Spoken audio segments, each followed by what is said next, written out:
Hello, everyone. My name is Taeksoo Kim, and I'm a composer. And it is my privilege to serve as the curator of this new music symposium of Korean Cultural Society of Boston. Today, I'm especially excited to have pianist Dr. Jihye Chang. She is a wonderful pianist who gives a lot of recitals, chamber music concerts, and concerto, as a concerto soloist. She performs a wide repertoire, which includes a substantial music by living composers, among which there are some, or just more than some, music by composers who identify themselves as female or Korean. She gave performances at Boston Conservatory, UC Berkeley, Texas Christian University, C4NM, which stands for Center for New Music in San Francisco, and gave lectures at UCLA, Tulane University, Indiana University, Rutgers, Brandeis, University of Louisville, and Seoul National University, where she obtained her undergraduate degree. And her other degrees, master's and doctorate degrees, are from Indiana University. She currently serves as a faculty member at Florida State University and Brevard Music Center. If you want to know much more about Dr. Jihye Chang and her music, please visit jihyechang.com. Today, unfortunately, we are not able to live stream this video, but we appreciate you watching for watching, and we will maintain as engaged, asking lots of questions on behalf of all the watchers later. Without further ado, please join me in welcoming Dr. Jihye Chang. All right. Thank you, Teksu, for the introduction. And hello, everyone. Thank you for coming. It's very strange, my friends are asking, where is it happening? How can I join? And so hopefully they will find where to go. All right. So as Teksu introduced, I play a lot of new music. And there are a couple of reasons for that. It's just something that I enjoy doing. And I also think as a pianist in the 21st century, I have a sense of obligation because there are just so many living composers and so many great works being written, but not a lot of them are getting performed, maybe once, more than once. So that also, it's something that I am good at. So that's something that I enjoy doing because I'm good at it, and also I like the challenge. But when I present new music, I try to have some kind of context. I think it's really important to continue the conversation that began in 15th, 16th century, and it's still going on. So for me, the sense of continuum and the connection is very important. And for that, I try to create concerts. If I'm playing a piece of new music or more than a piece, then I try to put it in a context so that it makes sense with other pieces around the new music that I'm playing. So old pieces and then relatively new pieces and brand new pieces, I try to connect them with a kind of theme or specific project that I have in mind. So I play a lot of piano etudes, so that's one of the things that I do a lot. And then I do also the project-based recital. So the reason that this Korean program that I'm about to introduce you came about began with another project called Continuum 88 that I began in 2016 as a way of checking off my bucket list old pieces like Schumann Fantasy and Chopin Preludes and such. And then I wanted to create some new works that would go well with my bucket list pieces. So I started that in 2016, and I know a lot of living composers that I really like and admire, like working with, but then I also wanted to meet some new composers. So I asked my friend composers, can you guys just recommend me? And so Teksu, your host today, and other symposiums that are happening these couple weeks, Teksu was one of the composers that was recommended to me. And so I started talking to him, and he sent me a score of a piece called Coco, Un Poco Loco. So Coco stands for Contemporary Korea, and Un Poco Loco, I think that means a little crazy, right? And so after I received the score, I looked through the piece, and then the second movement started like this. If you're from Korea and lived through the 90s, you will recognize something like this.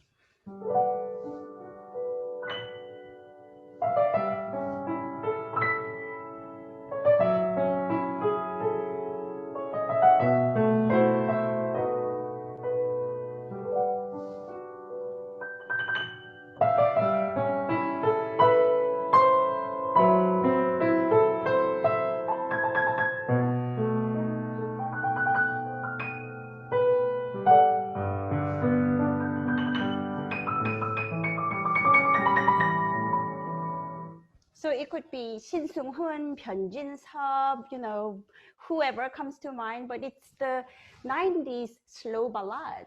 And this movement was titled as Emperor of Ballads. And so I thought, oh, that's fun, because I've listened to things like this, but then it continues like this on the third page.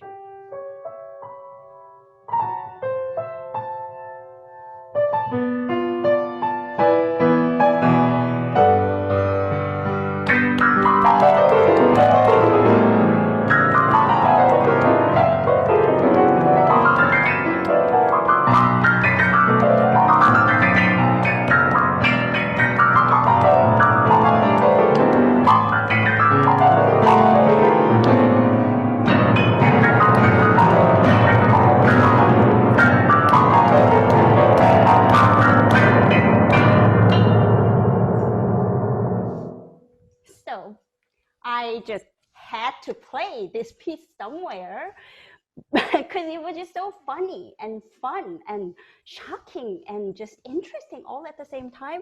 And the other movements are called Sanjeto, which I think is connected to Sanjo, Korean Sanjo traditional music. And then the last movement is called Jingle Up, and I think it's more to do with the later K-pop, and also something else that if you're a Korean person, you might recognize. So it has the jagged.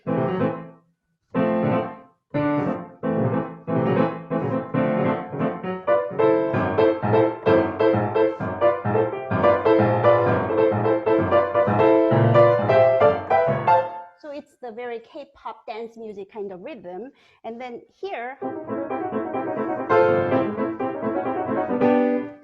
this texture told me that it's actually a tune from something like a Teletubby or Sesame Street of Korea called 뽀뽀뽀. And the song is 짤랑 짤랑 짤랑 짤랑 으쓱 으쓱. That's the song. So that's what he's quoting.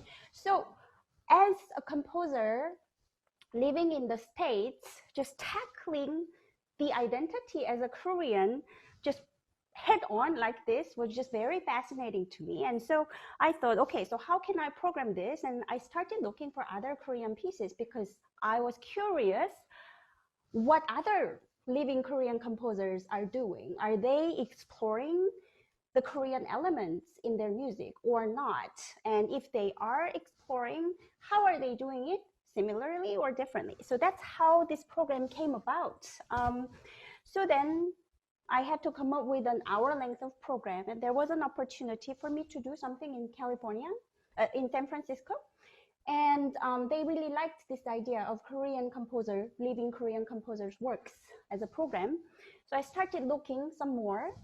And because I graduated from Seoul National University, naturally I know a lot of composers from Seoul National University, my former teachers and their students, and then friends that they have. So that's where I began. And so Choi Woo-jung is one of the professors at the Seoul National University Composition Department, and he has a series of piano preludes that he began in 2003. And I had received the very, very new one, number 25, from him. And Prelude is a nice way to begin any program, right? So I wanted to play that one and then pair it with something else that would go well. So Woo-jung's Prelude starts this way.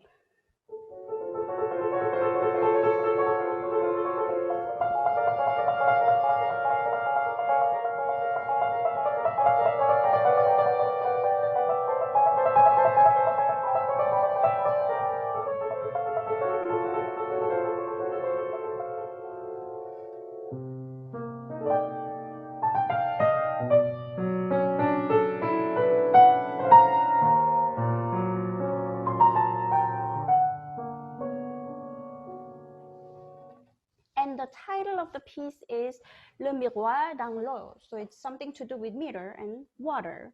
So you see, I think you can hear the similarity between this beginning and then anything to do with water from the past, like a little bit of Debussy, maybe a little bit of Ravel, just a little colorful things related to water you can immediately hear. And the texture goes on.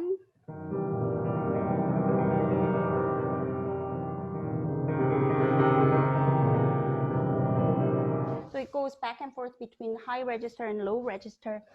And what was interesting is that, so this one was from 2017, and he says the inspiration of this piece came from his experience sitting in a bathtub in a public bathhouse. So 목욕탕 is a very Korean thing to do, you know, and so you go to a public bathhouse like in the Rome era, and then he was just looking at the water. And then you know how things look different in the water. If the real object, it goes in the water, it's different. So the song also, somebody older was singing, very old pop song from 1948 called 가거라 38선, meaning goodbye, the divider, 38 divider. So that is quoted at the end of the piece, but if you don't know what it is, and if you don't know that it's quoted, you wouldn't recognize. So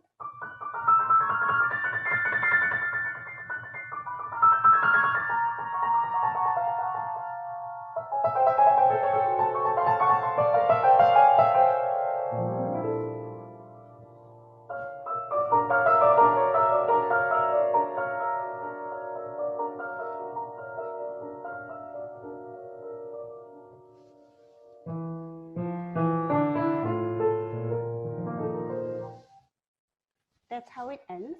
So the reason that he quoted this, I asked him, so, you know, whatever quotes I'm using today, I am using them with the composer's permission. And I think it's one of the perks that I get by playing music by living composers. I actually get to talk to them, which is really a lot of fun.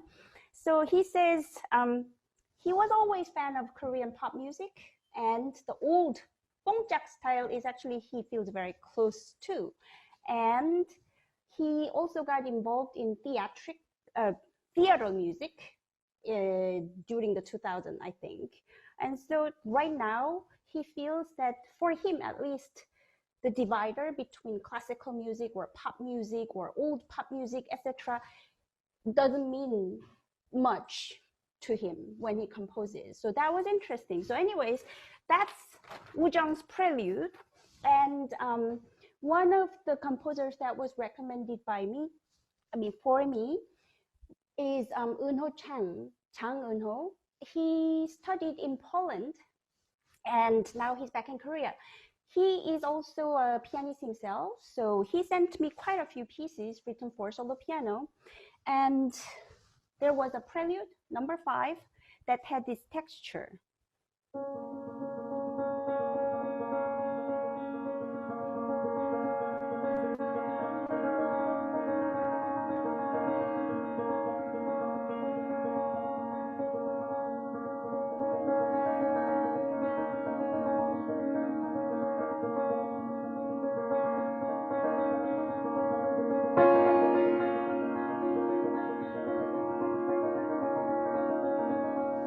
So it's very much like how Woo Jung's piece begins. So I thought they would make a very good pair. And then in the middle part,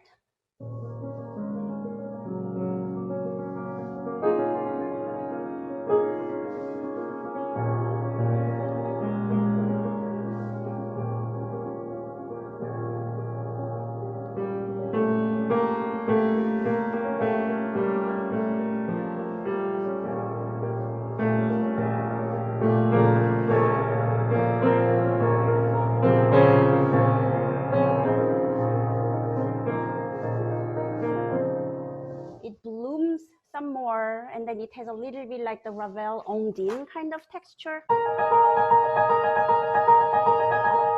on the fourth page. So this was just a very pianistically well written and very beautiful color, and pairs well with the other prelude that I had picked for the program. So that's how I programmed this. And I talked to Eunho. He does pay attention to and sometimes uses the Korean elements in his ensemble works.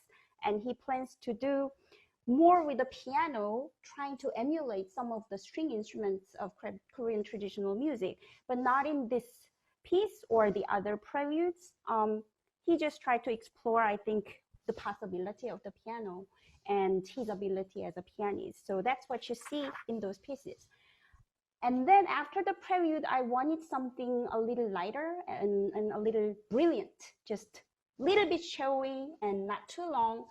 And so the next piece I had on the program is by Judy Seo. She's, I think, speaking next week for the Symposium. I found her when I was looking for some grants. She was a recipient of a grant that I was planning to apply for. And so I visited her website and found this Dorami Variations. So it's a set of variations on the 1, 2, 3 scale degrees. And the inspirations for this piece come from Beethoven, Opus 109. You may recognize the quote, and jazz. Lots of jazzy chords and cool rhythm is in there. So I think I'm going to actually play this piece, and then I'll continue to talk about other works in the program.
So that was piece, thank you, by Judy, that I have played quite a few times, not just in the Korean program, but also in other programs. And it really connects with the audience very immediately, and people really enjoy listening to it. And because she's also a pianist like Eunho, she just knows how to work with the piano very well. And she is very into jazz. She was actually taking some serious jazz classes 2 years ago when I first met her. And she's writing more serious jazzy music for ensembles and such. After that piece, I wanted something a little slower paced. So that's where I programmed something called arirang. So whether you're Korean or not, I mean, you probably, if you're interested in Korean culture, you might have heard the melody or at least the title arirang. So arirang is this melody.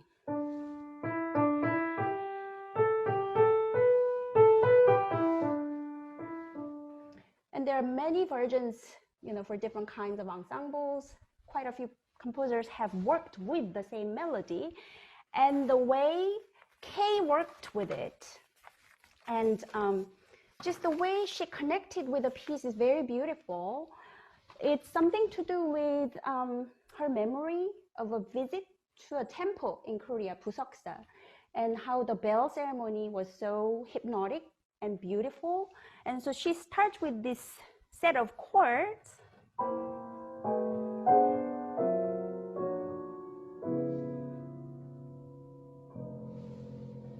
So that's what she was remembering, the bell tolling at a Buddhist temple and the timelessness of that bell sound.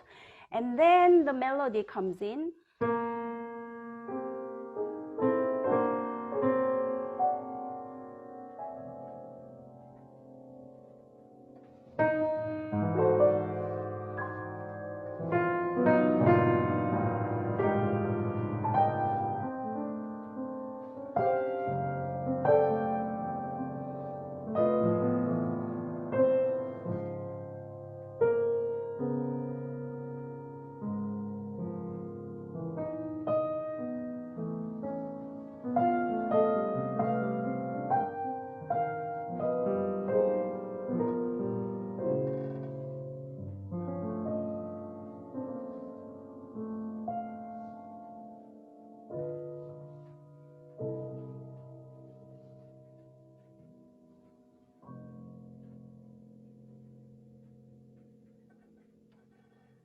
So you somewhat recognize the melody, but then the harmonies around the melody is very jazz influenced.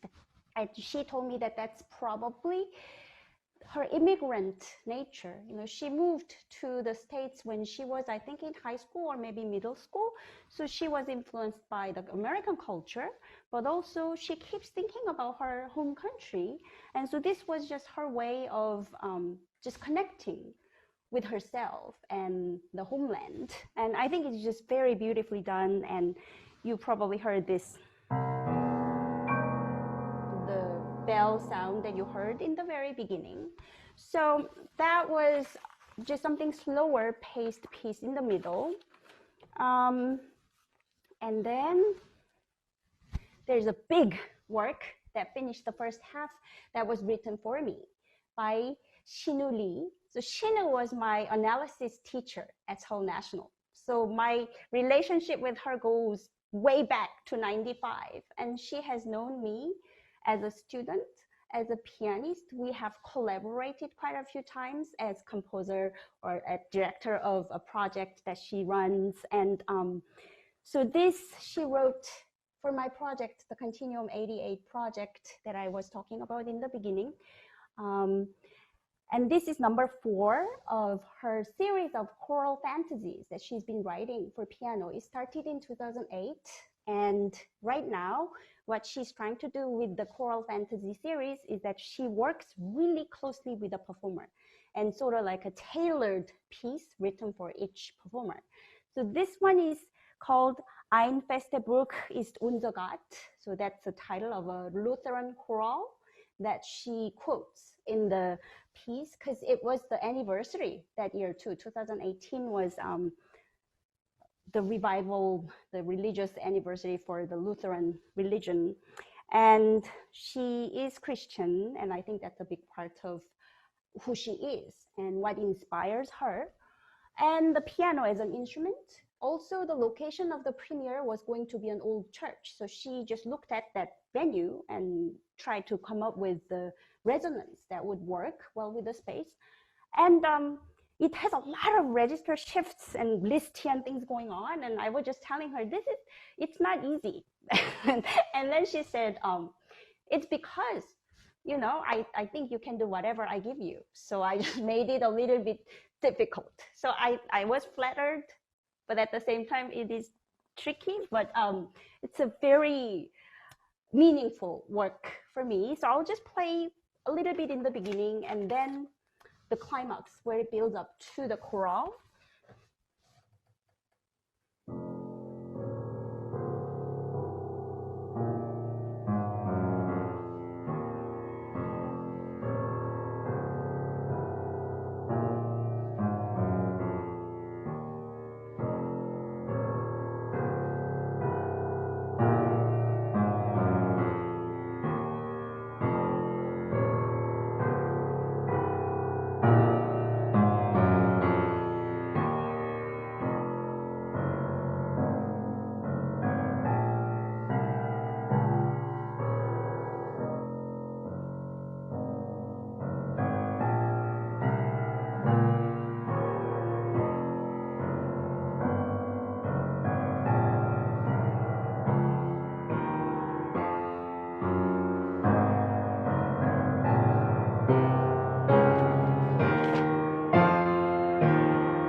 So it's a very long phrases of descending motion for quite a few pages. And then what's happening is just a lot of back and forth between the low register and high register.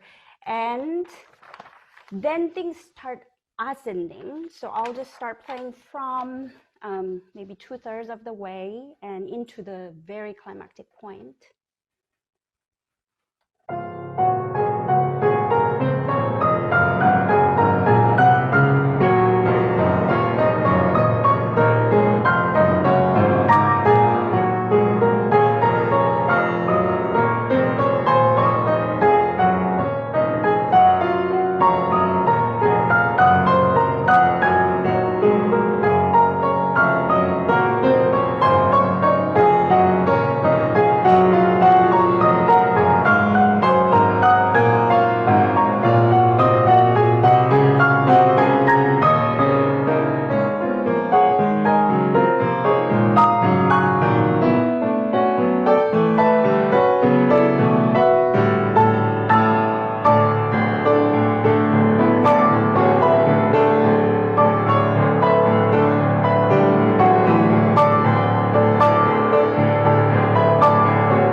And this descending, very dramatic scale repeats a couple more times, and every time the choral melody or the reminiscent of the choral melody comes back.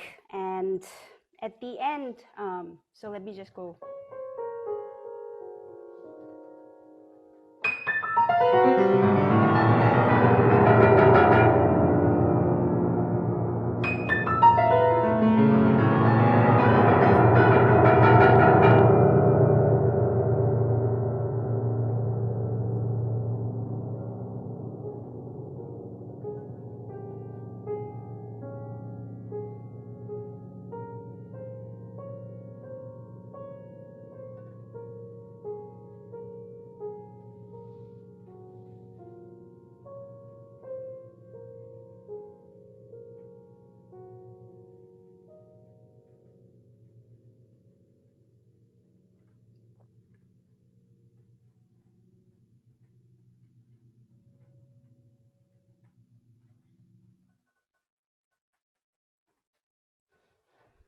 So that's how the piece ends. And I think it works really especially well if it's in a big church, just very, very resonant kind of space with a big piano.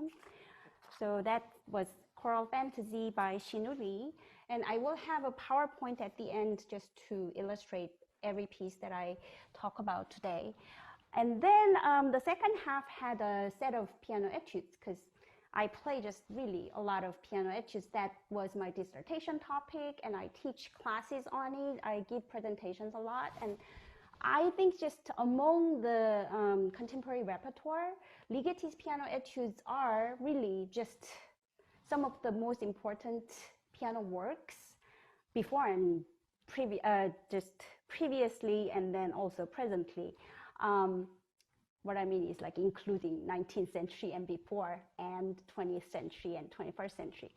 And then there are a lot of other piano etudes by living composers and composers of the 20th and 21st century that are very accessible to audience members. So that's another reason that I play a lot of etudes. So one of the most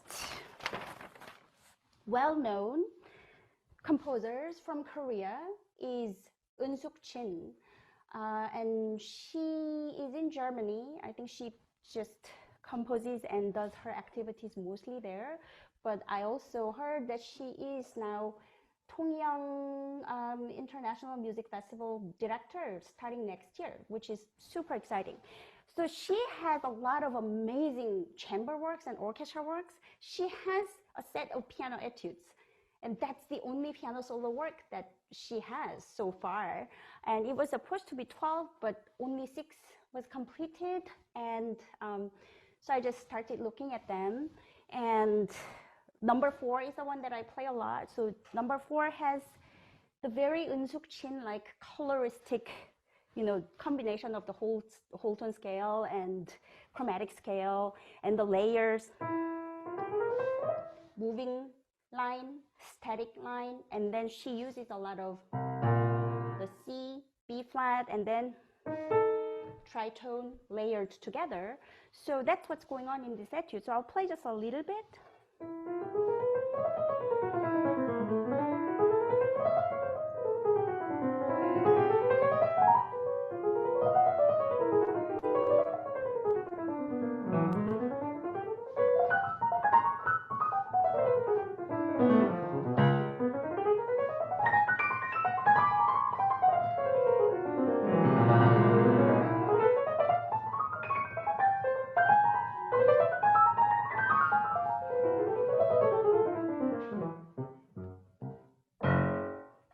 So you heard the tritone there too.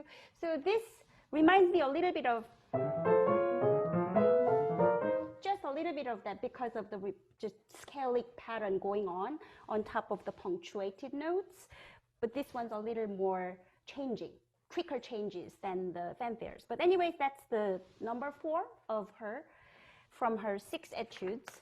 And there was an etude by Hyoshin Na, Rain Tree Sketch etude. And then the other one in the set was by another young Korean composer recommended to me. Her name's Jung-eun Park. And she actually wrote a piece for that concert, which was so great. Because she said, I don't have anything to give you, but I will write you a new one. So, right, that's so great. And the title of the etude is Seoul Sori. Sori is sound.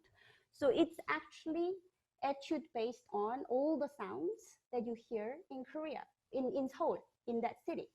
So if you've been to Seoul, I would like to encourage you, or if you've been to New York, I think it's similar. So you can just think about what kind of sounds there are in the city and what this one reminds you of. And this one needs quite a prep. So I need a rubber, and I need a credit card, and I need a xylophone stick and the tape. So I'm gonna just do a little bit of prep here. Okay.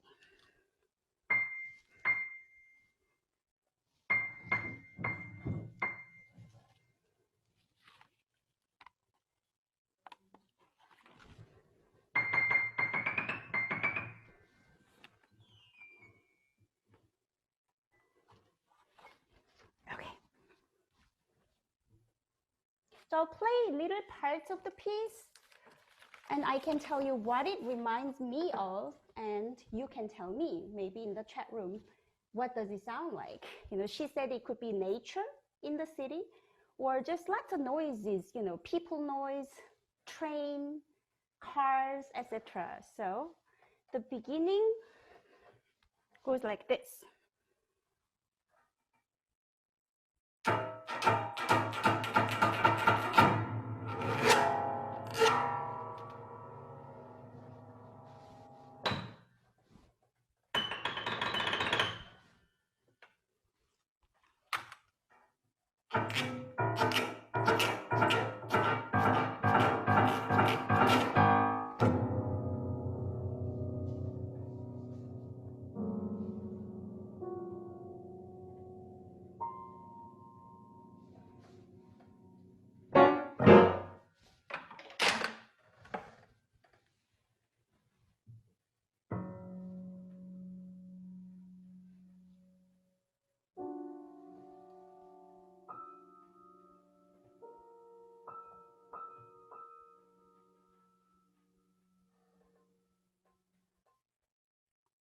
So that's the first part. And I'll play the middle part.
So to me, this particular sound, you know, this area with the sostenuto pedal and then the very sparkly, for some reason, when I first read it through, it just made me think of the night scene of the Hongik University area.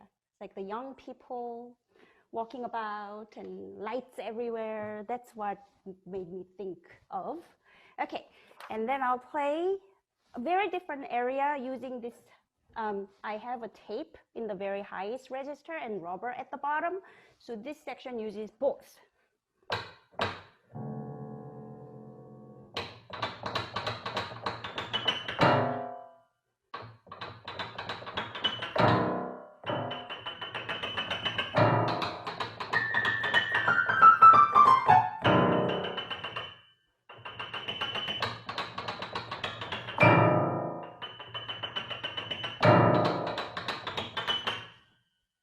So this part makes me think of either the little bugs, you know, during the summertime that's very loud, or like waiting for my subway train.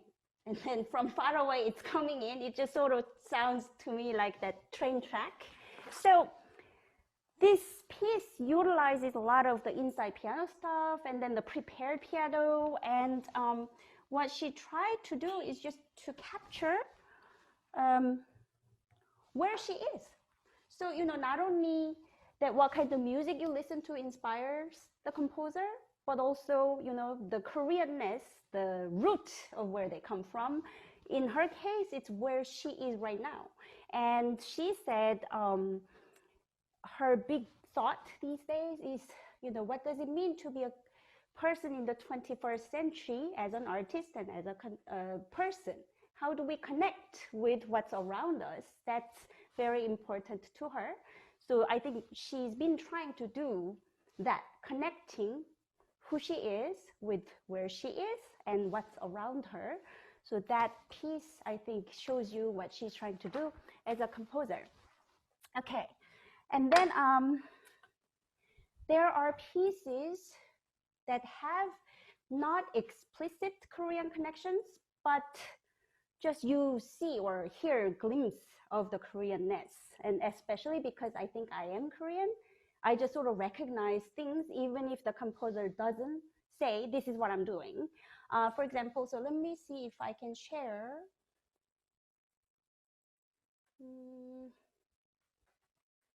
No, okay, there you go. So this is a piece by Jin in the very beginning.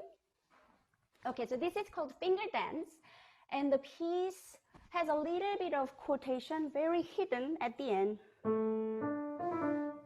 강강수월래, that's one of the folk songs, but that comes at the end. But the beginning, so I'll play a little bit.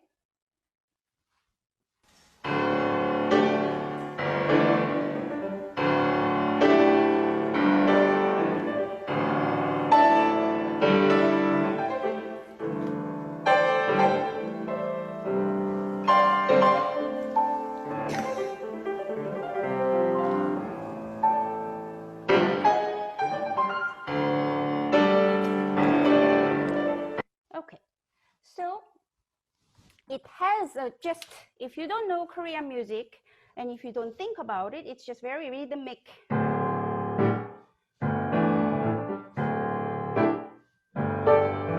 Right? But to me, it just reminded me of the rhythmic playing of jango, the Korean percussion instrument, and a little bit of improvisatory nature of that instrument with another stringed instrument. So that was a finger dance by Jin An that I programmed right after the set of etudes. And this next piece was not part of my recital, but something that I discovered later that has also similar kind of Koreanness without intending to. And in this one, only the title is Korean. It's called 물. 물 in Korean is water. And this piece was inspired by Lake Michigan. So you will hear a lot of, you know, water gestures and water going up, water going down. So it starts like this.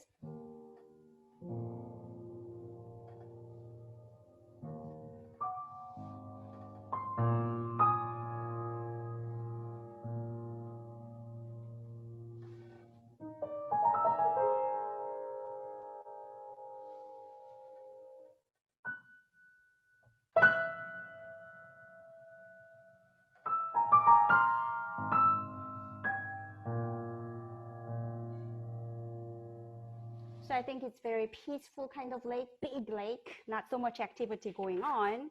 But then in the middle of the piece, you have a section like this.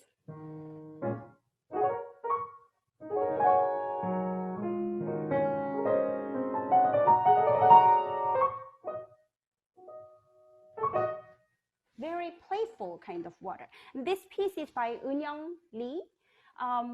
And I was just telling her, you know, this just makes me think of something like 퐁당 퐁당 돌을 던지자, or the activity that I did as a child, throwing rocks onto the water. skipping stone kind of thing. So that's what it made me think of. And she says sometimes it just appears that way. She might not be thinking anything specifically Korean, but people hear it in her music, and she thinks that's just, you know, who she is, and it may just come out without even explicitly intending to.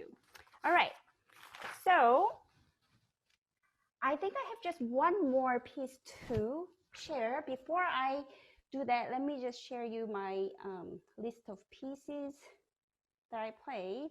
Okay. Oh, that's not what I wanted, but okay, let's just look at it. So, Preludes by Jihye Chang and Woo Chae, Dorami Variations by Judy Seo, K. Reese Arirang, Choral Fantasy by Shinu Lee, Etudes by Unsuk Chin and Jung Park, and Jin An's Finger Dance, and Eunyoung Lee's Mul. And I will play a movement from Texas piece, but these are the other pieces that I really have enjoyed playing. Works by Shirin Na, Sunghyun Lee, and Seungyeon Kim. They're much younger. They're like 20-something years old, but really talented kids, guys. And so I enjoyed playing their pieces that they wrote for me. And Hyoshin Na's Etude and Haekyung Lee's electronic acoustic piece. And I would love to play I Thirst by Young-hee Park Pan. It's a really compelling piece that I haven't just found an occasion to program.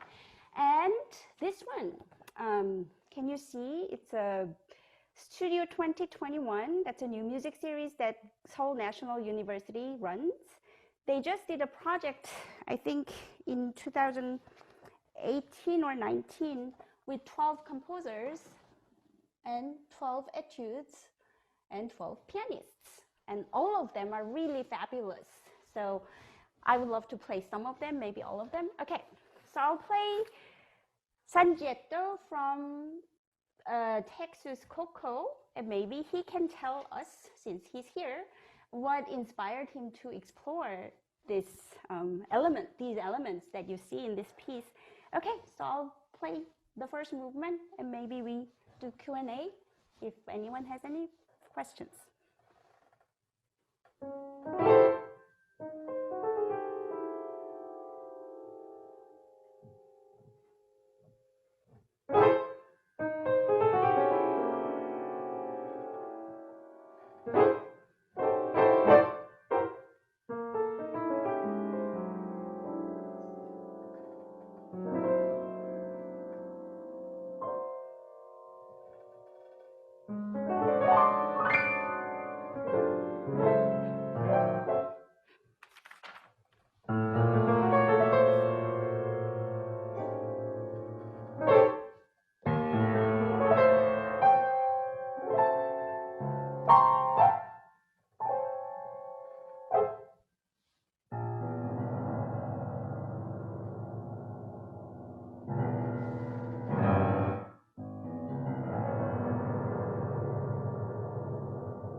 Right. Well, thank you for listening and thank you for being here. So in this movement, I hear something like 회지나 칭칭나네 or some other very rhythmic Korean folk tunes that I know. So I wanted to ask Texu actually, is that related to any of the folk songs that we might recognize or not really? Not melody-wise, but rhythm-wise. That's very Rhythm-wise. precise because I incorporate lots of 장단 patterns, the rhythmic patterns that are interspersed in a lot of different Korean traditional music, like Yes. folk music, mostly folk music, but also some court music as well. Court music, yeah. Great. Okay, so that's what I had. I don't know if anyone has any questions. Or... What did you think of the 서울 소리? What sound? I don't know if anybody's in the... Oh, there. Okay.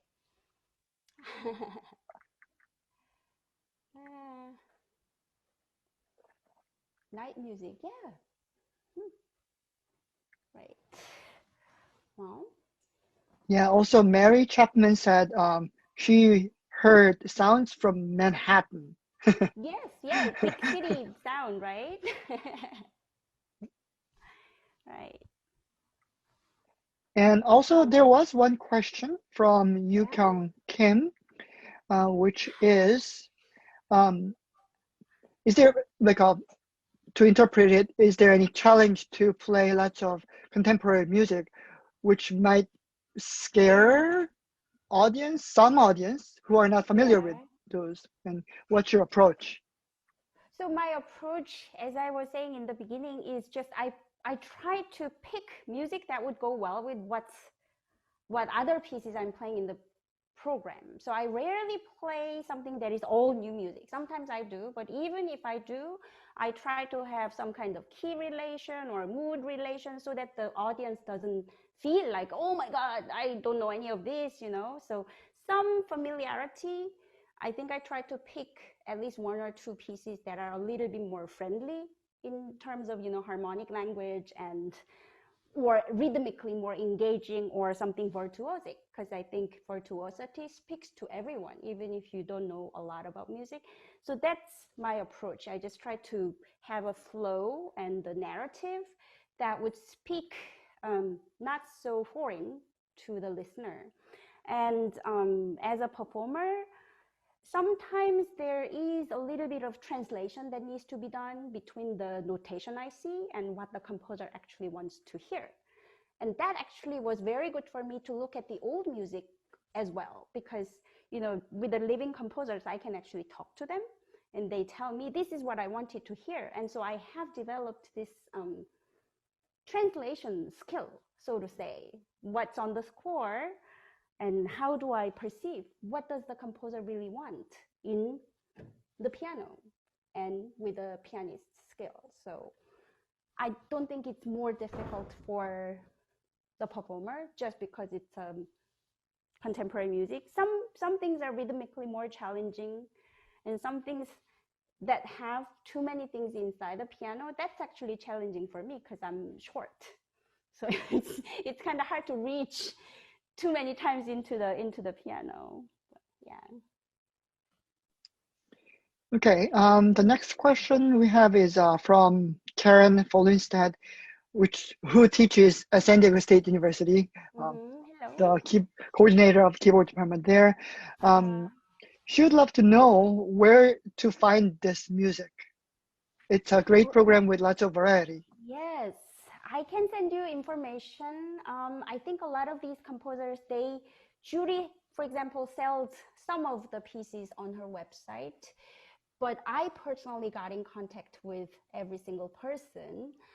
Woo-jung's Prelude is published in Korea, so I think the best way is just to email the composer privately, and then they will tell you how to get it.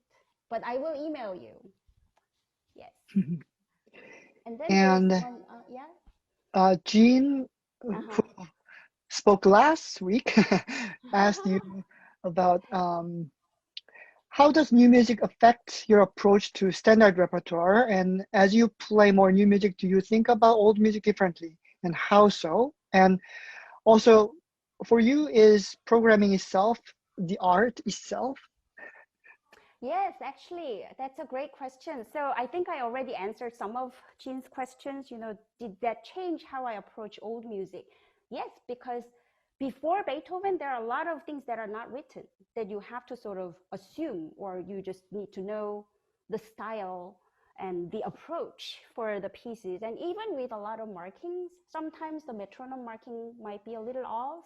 Sometimes the expression markings, what does he mean? Espressivo, molto, whatever's written.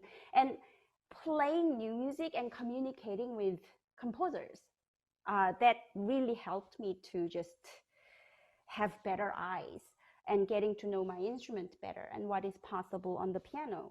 And then regarding the question about the programming itself, actually, Conrad Tao talked about it when I did the workshop with him, and I absolutely am on the same page. I think because I'm not a composer, I don't create something from nothing. But with what already exists, what I do is I think creating my own,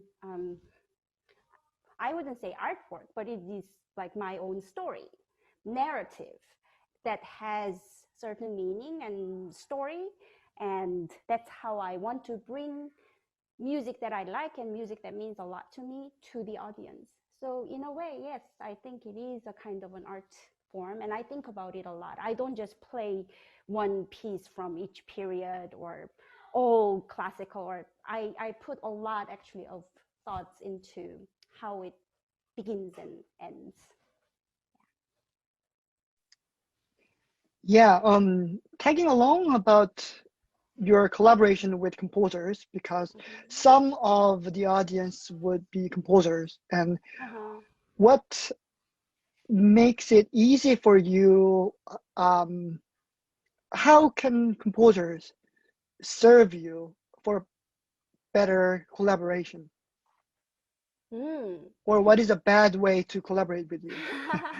I think good way to collaborate is meeting the timeline and meeting the time boundary. If it is supposed to be 5 minutes, do 5 minutes, don't go over. Also, notation. That is how you communicate with a performer. So the notation has to be really, really good. And I do a lot of actually virtual residencies with composer students. I have to spend so much time fixing their notation problems, even after I give a lecture about what not to do. Like, please don't do these things. But then there are new things that they do. So anyways, good notation. And I think respect from both sides and communication skill.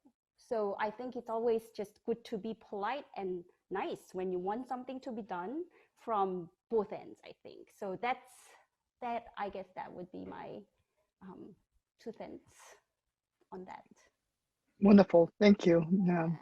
I will. And then you have Noah Sunderling asking, yeah, what advice do you have for introducing students to explore new music? I assume this is for performers.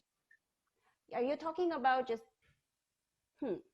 Noah, you can just chime in. yeah, Yeah, so how would you encourage your own students to oh, my pursue own new students music? Mm. to pursue new music? Well, I guess, I would have to know, first of all, if the student likes it, right? And would be good at it. Because I don't think it works if I just push it onto them. So I will have to just know where their interest and talent and particular kind of skill sets lie. But then also there is like I was saying in the beginning, obligation as a performer in the 21st century. So I would suggest maybe like it could be an etude or preludes, because those are short, those are easy to approach, that you can just program in recital easily. So that would be my approach. Just start with something small and see how the student likes it. And then also, even if you don't play them per se right now, I encourage them to listen and go to new music concerts and get to know the names, because there are just so many living composers who are so wonderful, but I can't even keep track of all the important, famous, and people who are close to me, not close to me. There are just so many. So exposure, I think, would be the other approach that I would take, as much as possible. Does that answer? Yes, thank you. Okay. Bruce. And I think it's related. Bruce is asking, what are some of your favorite modern piano pieces to assign to your students, educational purpose? Right, that's very difficult, because the ones that I like are hard, so to say. I mean, they are very, very involved. So unless the student is very advanced, I can't assign ligeti etudes. I know Noah plays, you play some ligeti, right? Yes. So if the student is capable, I would give Musica Ricercata, his etudes, maybe something by Unsuk Chin. But it's really hard to pick the good level solo piano works by composers that people would recognize. So that is actually a challenge. I've seen a lot of actually high school and undergrad students playing Lowell Lieberman's music recently. And that one is more approachable because it's very rhythmically simple and it sounds more like Debussy Ravel kind of music, but he is a living composer. So that I might assign. And then Kapustin is another composer who is alive, but very easy to listen to, you know, like it's very friendly, right? So it's pianistically a little bit challenging, but it's challenging in the same way that Liszt and Mendelssohn are. It fits quite well, so it's not too awkward to play. So those two maybe, but I keep searching because it's really hard to find the good level pieces for students. Oh, that's right. Kapustin just passed away. I forgot. Yes, he was living a couple weeks ago. So, all right. That's sad. Yeah. Yes. And this is a comment from Jurisa. And by the way, Jurisa is coming in 3 weeks to give us a lecture. But she said, "You are such a wonderful pianist. I think I can safely say that I speak for every composer you represented tonight, that we are so lucky to have someone like you." And thank you.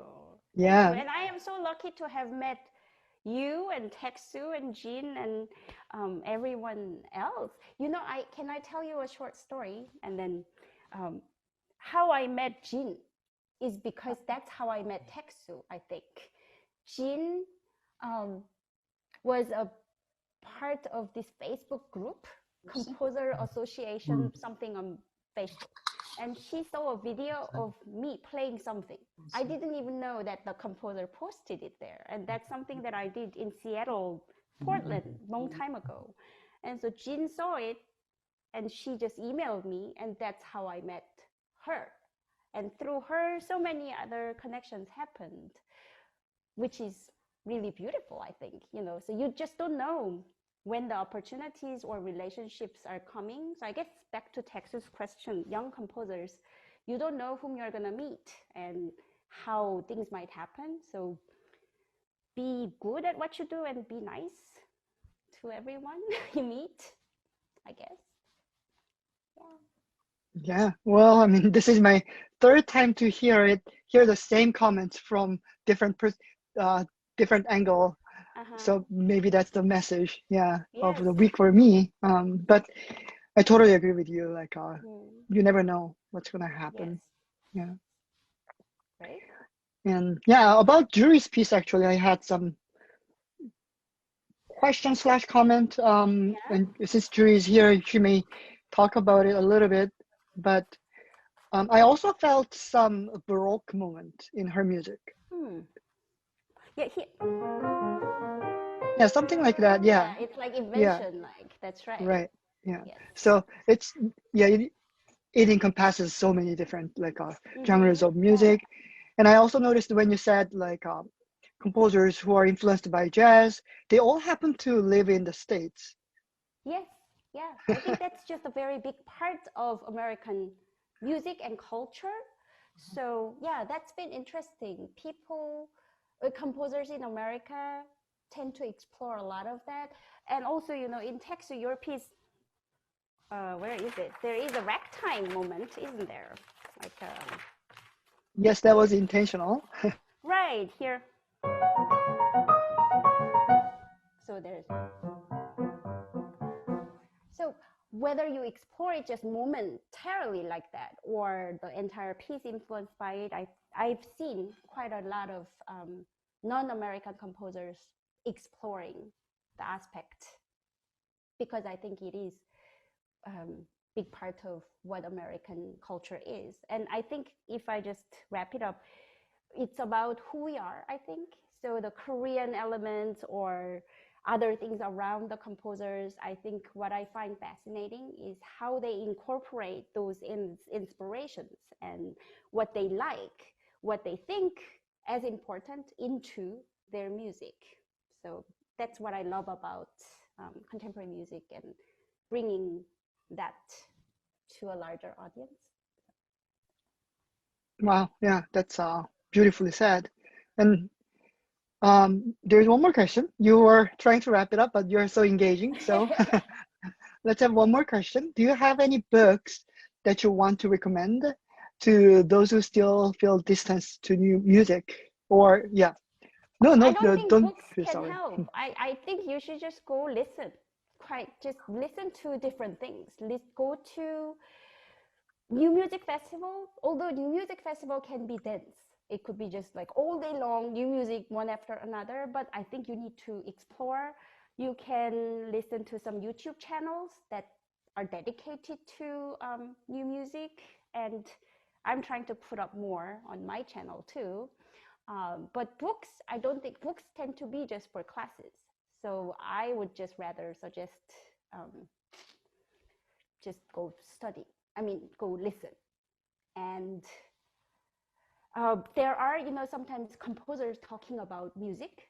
So I have a lot of Facebook friends who are composers. They would be like, name the best piece you think in the 20th century. And then I would just capture everything and go listen to everything that everybody mentions, because there is always something new for me to see. So I think keep your eyes open, pay attention, and just explore as much as possible.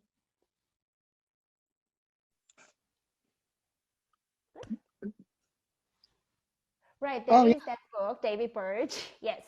And that is a good textbook, and I read it when I was a student. So that is, if you want to read a book, that's a good book. Thank you, Karen. Yeah, I think it might be helpful because sometimes students would feel a little overwhelmed. Overwhelmed. There are just so many things going on, and then they are Right, not sure yeah. So what that's a is the good best way. place, yeah, to begin. Yes. Thank you, Karen. And any other question? Great. No, I mean, you said it so beautifully about reflecting the present, not only just Korean music. I think Kapustin has a lot of like American influence for some reason. So That's I think right, yeah, it's really like 21st century thing. Mm-hmm. So What you are interested in can be so diverse, but how yes. it manifests in the product is so different from each person. So Yeah, what I'm especially like inspired today was your thoroughness in investigating so wide spectrum of Korean composers and how they approach to the word Korean differently. And it was like a really, really perfect lecture for this symposium. So I wouldn't even ask that question. But yeah, everyone feel free to just unmute yourself and then give a shout or clap, or you can just react. Thank you so much. Yay! Yes, yes. Thank you so much. Thanks for being. Bravo. Beautiful. Yeah, next week we will have composer Dr. Donald Reed Womack, who just won a Guggenheim Fellowship this year. He teaches at University of Hawaii, and has been collaborating with many Korean traditional musicians. And it is Halloween, and he may share some spooky music. So stay tuned. It's going to be another great lecture, and I hope you can join us again. Until then, stay safe, stay happy, and stay musical. It was wonderful. Thank you. Thank you so Bye, much, good Jihye. night. Thank Thank you. you.